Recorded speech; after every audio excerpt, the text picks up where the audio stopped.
What's poppin', you damn dirty apes? It's me, MT, and welcome back to the Heavy Spoiler Show, y'all. Thanks for stopping by before the inevitable apocalypse. Really appreciate it. After having done breakdowns for Rise of the Planet of the Apes and Dawn of the Planet of the Apes, you know that we had to do it to them and hit y'all with a War for the Planet of the Apes breakdown as well. So I'm just gonna shut the hell up now and talk about that one time Woody Harrelson fought Furious George. Let's go. Matt Reeves' second Planet of the Apes film, War for the Planet of the Apes, released on July 14th, 2017, and raked in a crazy $490.7 million on a budget of around $152 million. So this movie definitely made its money. And returning from Dawn of the Planet of the Apes along with Matt Reeves are Andy Serkis as Caesar, Terry Notary as Caesar's best friend Rocket, Judy Greer as Caesar's wife Cornelia, Karen Konoval as the Bornean orangutan Maurice, Caesar's wise and kind advisor, and of course, Toby Kebbell as the ghost of Koba's past. But anyways, the movie opens with a recap of the world events from this Planet of the Apes trilogy by highlighting the words Rise, Dawn, and War to, of course, point to the past Rise of the Planet of the Apes and Dawn of the Planet of the Apes movies and this current War for the Planet of the Apes film. And after this recap, we can see that War for the Planet of the Apes has elected to keep the trilogy's tradition of starting movies off with a hunt in the forest. Because Rise of the Planet of the Apes started with humans hunting wild gorillas, Dawn of the Planet of the Apes started with apes hunting other wild animals, and now War for the Planet of the Apes starts with Alpha Omega soldiers hunting down Caesar's band of apes, with a soldier named Preacher later revealing to the apes that Caesar himself was Alpha Omega Colonel McAuliffe's grand prize. But anyways, as the Colonel's soldiers approach a group of apes just chilling in the forest, we get a reference to Nintendo's favorite banana-eaten, crocodile-beaten ape, Donkey Kong, when the squadron leader refers to the Alpha Omega apes as donkeys, and the enemy apes loyal to Caesar as Kongs. And you can see just how much these soldiers hate even working within close proximity with their ape slaves by how they basically treat them like actual donkeys, only meant to hold their gear and follow orders. But anyways, once these soldiers open fire and quickly realize that Caesar's soldiers, like the Wu-Tang Clan, were nothing to fuck with, Preacher tries to contact the Colonel to let him know that they are all being overrun, with the cold-hearted Colonel showing absolutely no sympathy for his own men whatsoever, simply ordering him to kill as many apes as he can before he is captured or killed by those apes, quickly showing the audience that Colonel McAuliffe has just as ruthless of a vengeful villain mindset as Koba did in the previous film, as Koba also was fixated on killing as many humans as possible that he also did not care what happened to his own soldiers. Matt Reeves creating antagonists like these two was perfect for this trilogy because they really make you appreciate just how dope Caesar has been as a leader of his people in contrast. Because unlike Koba and the Colonel, Caesar does not choose to lead with hatred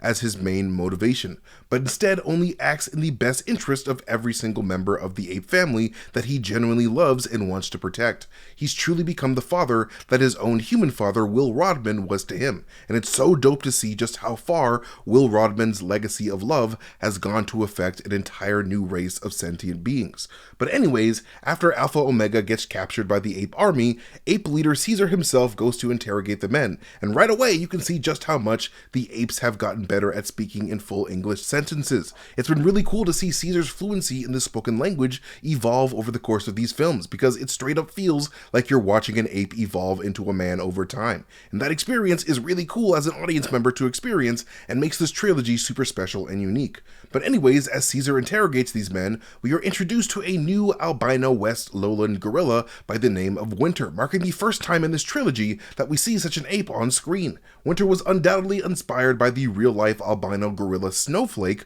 who was the only known albino gorilla in the world until their death in November 2003. We are also introduced to the traitorous donkey of a gorilla named Red, one of those many apes still loyal to Koba's mutiny against Caesar's rule of all of the sentient apes in the region. And we learn that after Caesar definitively killed Koba at the end of Dawn of the Planet of the Apes, a bunch of pro-Koba apes could not let go of their desire for a strong leader, regardless of who that leader may be. So, in their desire to seek revenge against Caesar for murdering their beloved leader, these apes felt compelled to team up with the most xenophobic, bloodthirsty cult leader of a man that they could find, just so they could work together to find and eliminate Caesar, who they thought was going to hunt them down and kill them. Red has the Greek letters Alpha and Omega branded on his temple, along with the word donkey written on his back, so everybody knows who this ape belongs to. But anyways, after the interrogation, Caesar finds pity on those soldiers and allows them to live as long as they tell their colonel to leave the apes in peace in the forest, just before that lion-ass light-skinned ape Winter runs up to Caesar in a fake panic to let him know that Red had somehow managed to escape his clutches, with it of course later being revealed that it was Winter who let Red go this entire time.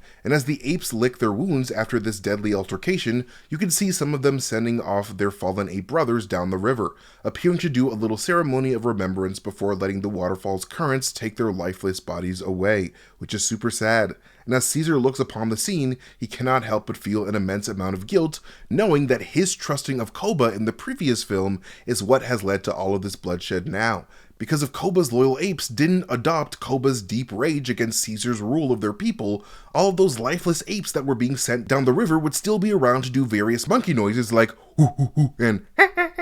Then, soon after, Caesar's soon-to-be slain son, Blue Eyes, finally arrives back home alongside Caesar's homie and trusted lieutenant, Rocket, with Blue Eyes soon reuniting with his chosen partner, Lake, and embracing each other while Caesar and Cornelia watch as proud parents. Blue Eyes and Lake's embrace in front of this waterfall is actually super sad, knowing that Blue Eyes would be murdered in front of this very same waterfall a few short hours later. Blue Eyes and Rocket then both reveal that they've found a new land across the desert that was far enough away from the humans that all of the apes could all thrive and survive in peace. News that causes Winter's ears to perk up and for him to pressure Caesar into trying to relocate all of the apes to that new location immediately overnight, even raising his voice at Caesar and his group for disagreeing with that idea. But after dealing with the consequences of not being stern enough with Koba, who also disrespected Caesar's opinions with a similar brashness, Caesar immediately asserts his dominance and tells Winter to shut his white ass up. But little did Caesar know that Winter only really wanted to skedaddle because he knew it was only a matter of time before Caesar would discover that he let Red the donkey free in order to get in the colonel's good graces, which is why Winter dips pretty much immediately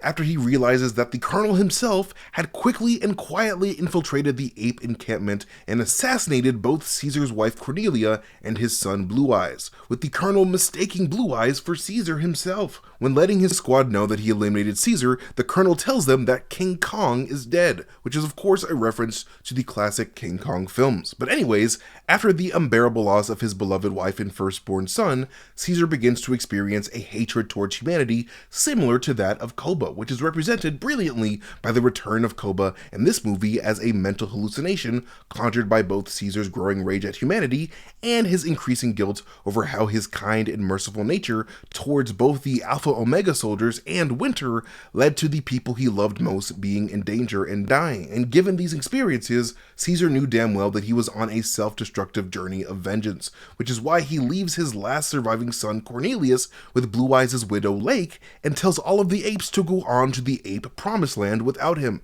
because the last thing that Caesar wanted to do was drag anyone he loved down into the darkness with him. However, Caesar forgot the most important rule of all: ape homies help ape homies always. So Maurice, Rocket, and Luca all decided to stick by Caesar on his journey to maximize his chances of returning home safely. Those are some real ass friends right there, man. Then after this, the boys roll up on a settlement of a former member of the Alpha Omega army who apparently ran away from the colonel when he discovered that his daughter caught the simian flu, as we would learn later on in the movie from the mouth of the colonel himself of his insanely strict and deadly no-tolerance policy for anyone afflicted with the simian flu. I mean, this dude literally shot his own damn son in the face when his son was infected, an event that only served to further ignite the colonel's hatred towards all ape kind. But anyways, Caesar's rage at humanity is clearly evident when this ape does not hesitate to shoot this runaway Alpha Omega soldier down as soon as that fool tried to go for his weapon. And Maurice saw that darkness within Caesar and would even have to tell Caesar to put his gun down when they all discovered that there was a little human girl on the premises. And since Maurice has a heart of gold and refused to let this girl die by herself out there alone,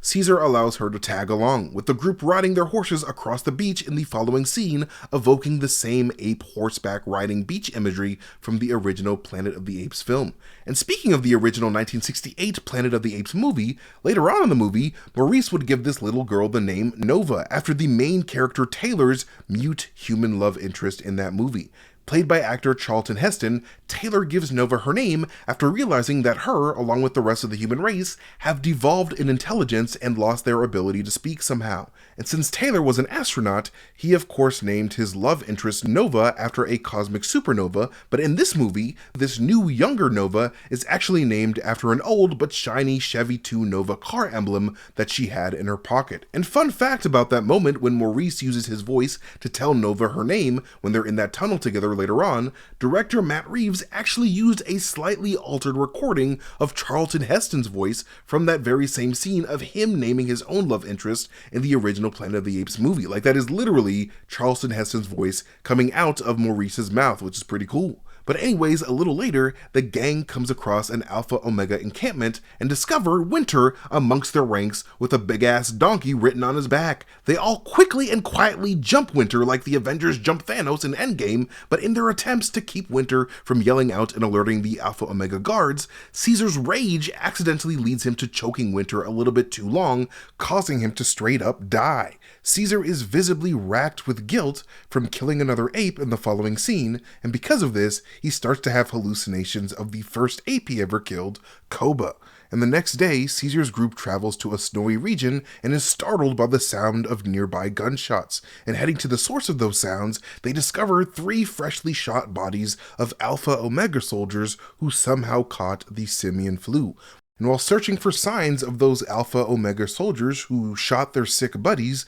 the Caesar side squad climb a nearby tower, leaving Nova alone with the horses below and allowing Bad Ape, played by actor Steve Zahn, the perfect time to steal a gun from one of Caesar's horses. And since they shot this scene from behind with Bad Ape just wearing a large jacket, the production literally just had Steve Zahn just wear this big ass jacket without any motion capture gear on whatsoever. It's really just a smart way to save money on VFX there. However, since Caesar, James Franco's son Jr., ain't about that thievery shit, him and his boys chase this thief down to an old abandoned lodge called Kettle Ridge and discover that their bad guy was just a bad ape named Bad Ape, who originally hailed from the Sierra Nevada Zoological Park in Reno, Nevada, a zoo that recently announced in March 2024 that they were shutting their doors down for good, which is a huge bummer because I love zoos and every zoo needs to stay open forever. But anyways, we then learned from Bad Ape that he was just one of many apes from outside of Caesar's ape community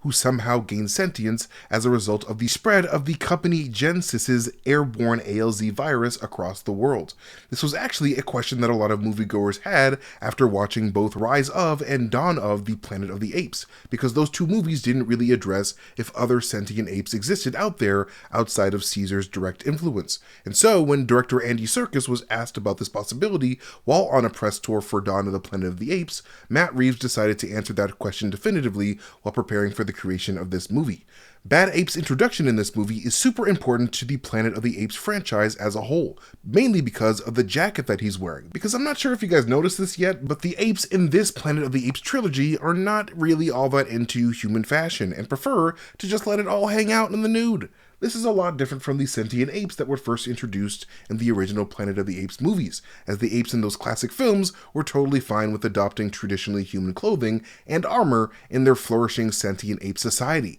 Having Bad Ape wear this human winter coat for warmth was an intentional choice by director Matt Reeves, because he wanted this last movie in this prequel trilogy to show how exactly all of the apes on the Planet of the Apes first started wearing human clothes, and apparently they started doing so out of necessity for survival rather than for the sake of emulating the human race after taking over the planet from them. But anyways, after clearing up their confusion, Bad Ape offers the group food and shelter and gives the girl who would become Nova the shiny Chevy Nova emblem that Maurice would use to name her later on. Caesar then pressures Bad Ape to tell them how to get to the Colonel, but Bad Ape refuses until he later finds out that Caesar is on a mission to avenge the death of his child, a loss that Bad Ape could relate to personally as someone who survived a massive slaughtering of all the apes at the Sierra Zoo by the Alpha Omega soldiers. As the group approach the camp, they are unfortunately jumped by even more Alpha Omega soldiers, resulting in the death of Luca after being impaled by the pointy end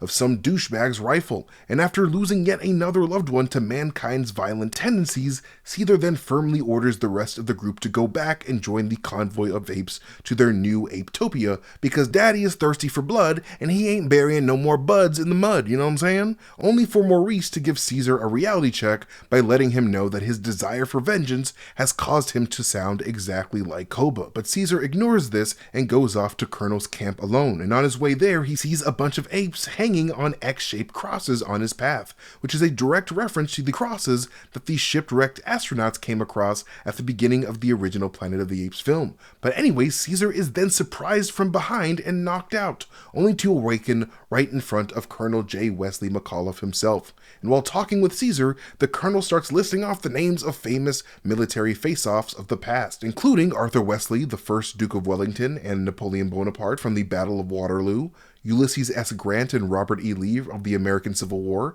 as well as Custer and Sitting Bull from the Battle of Little Bighorn. And he questions why Caesar wasn't there when he shot his family. We would learn later on that the Colonel is quite the history buff, as he would write the words history, history, history on his wall like a totally not crazy man would. And after taking a deep hard look into Caesar's eyes, he brings Caesar out to the other ape cages, where Caesar discovers that all of the apes that he sent on their pilgrimage had indeed been captured by the Colonel, most likely due to Winter blabbing all about Blue Eyes and Rocket's discovery to the Colonel. And some of those ape children in those kids-only holding cells were played by the children of some of the motion capture actors. Like, for example, Rocket actor Terry Notary actually trained some of his kids in the art of faithfully walking like a chimpanzee in order to prepare them for their roles as authentic chimp children. Then, the next day, when all the Alpha Omega soldiers assemble in front of the cages, they chant, "Blood makes grass grow, we make the blood flow, we are the beginning and the end," with that last part being a clear reference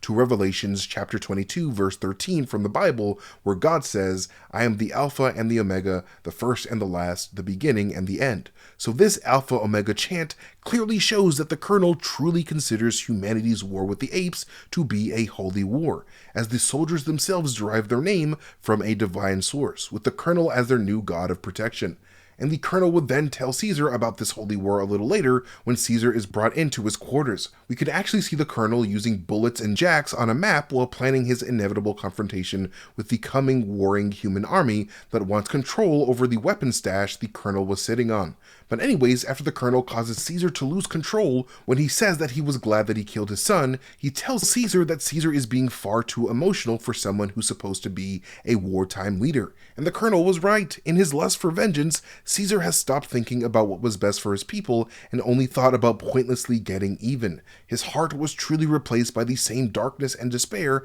that haunted Koba and turned Koba into a monster. But anyways, after Caesar begs the Colonel to give his apes food and water so that they could work more effectively, the Colonel obliges by doing so for all the apes except for Caesar, who he orders to hang on one of the X-shaped crosses like Jesus and to be doused with water and left out in the cold instead, just in case any of the other apes started to think that he was becoming less of a ballsack of a man through this generous act of feeding all the other apes. And fun fact about this moment actually, Caesar's reaction of shock and discomfort to getting that water dumped onto his body was actually 1000% genuine on the part of Andy Serkis, as the production actually forgot to warm the water up before dumping it on Serkis's body. So Serkis literally had a bucket of cold ass water dumped onto his body without warning. So, you know, if Andy Serkis was feeling sleepy that day, I bet he wasn't after that one. But Serkis truly loved his reaction so much that he pushed to keep it into the actual film. And I would too, because I'm not about to get dumped with cold ass water for no damn reason. But anyways, after a despairing Caesar is left freezing well into the night, he hallucinates Koba yet again, right before he's released and left in a cage, only to be visited by Nova shortly after, who sneaks him some water and food and gifts him the doll that Maurice gave to her earlier in the film to keep him company. Nova, of course, is given this doll as a reference to the human doll at the end of the first Planet of the Apes movie that the first Nova, played by actress Linda Harrison, briefly played with, and while this gesture may appear small, it was very likely this doll that would give the Colonel the simian flu when he discovers the doll in Caesar's cage the next day, as we can see that the doll has a little bloodstain on it from Nova's nose. But anyways, after feeding Caesar, as a sign of solidarity, all of the apes and Nova do the hand gesture for Apes Together Strong, a gesture that Caesar invented in Rise of the Planet of the Apes while using a bundle of sticks held together with both hands to illustrate strength in numbers. And while helping Nova evade detection from the guards, Rocket heroically lets himself get captured so that Nova can safely head to the tunnels with Maurice and Bad Ape.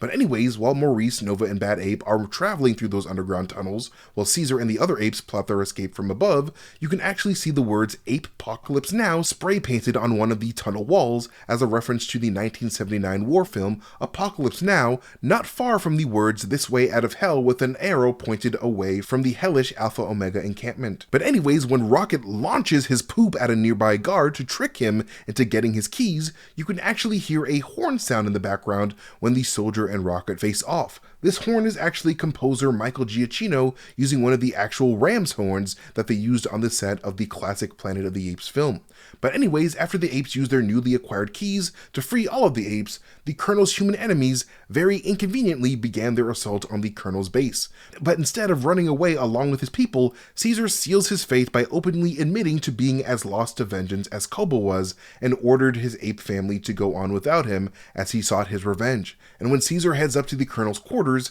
Caesar notices that the map that the Colonel was studying had some spilled whiskey on it, next to what appears to be a chimpanzee skull, a couple of bullets, and a picture of the young son the Colonel blasted in the face. And shortly after this, Caesar would get emotional once again at the sight of a mute and suffering Colonel desperately reaching for his bottle of Spice Box brand whiskey. And Caesar would ultimately reject his thirst for vengeance in the end in order for the Colonel to take his own life, proving to himself that he was still the good chimpanzee that the ghost of Koba kept telling him that he wasn't. After this, Red the donkey has a change of heart as he sees Caesar get wounded by Preacher, the same soldier that Caesar showed mercy to at the beginning of the film, and uses a grenade launcher to blow Preacher to Kingdom Come, a decision that leads to Red's immediate execution. However, this would of course give Caesar the perfect window to blow up one of the Alpha Omega's fuel reserves, causing the entire facility to blow up and the resulting avalanche to completely decimate the opposing army, leaving the apes free to journey to their promised land without fear of any asshole humans with guns chasing them down.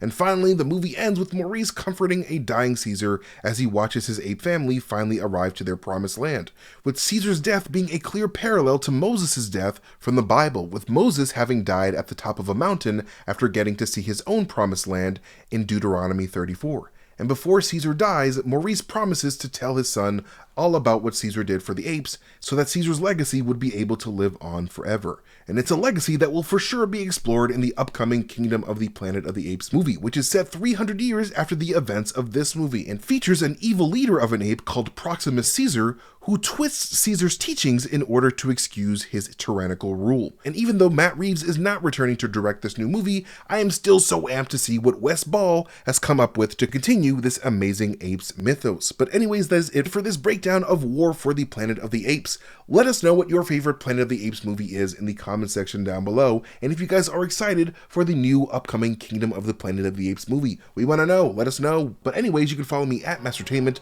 on Twitter, Instagram, YouTube, or wherever I am on the internet. But most importantly, follow Heavy Spoilers here on YouTube, and when you do, hit that notification bell so you get notifications every time you upload a video. And guys, for just 99 cents a month, you guys can become a member of this channel and get early access to all of our videos before everybody else. It is truly a really great way to support the channel if you guys feel so inclined, but it's not necessary. We're just glad that you guys spent some time with us. I love you guys so much for watching this video, and I'll see you guys next time. Bye.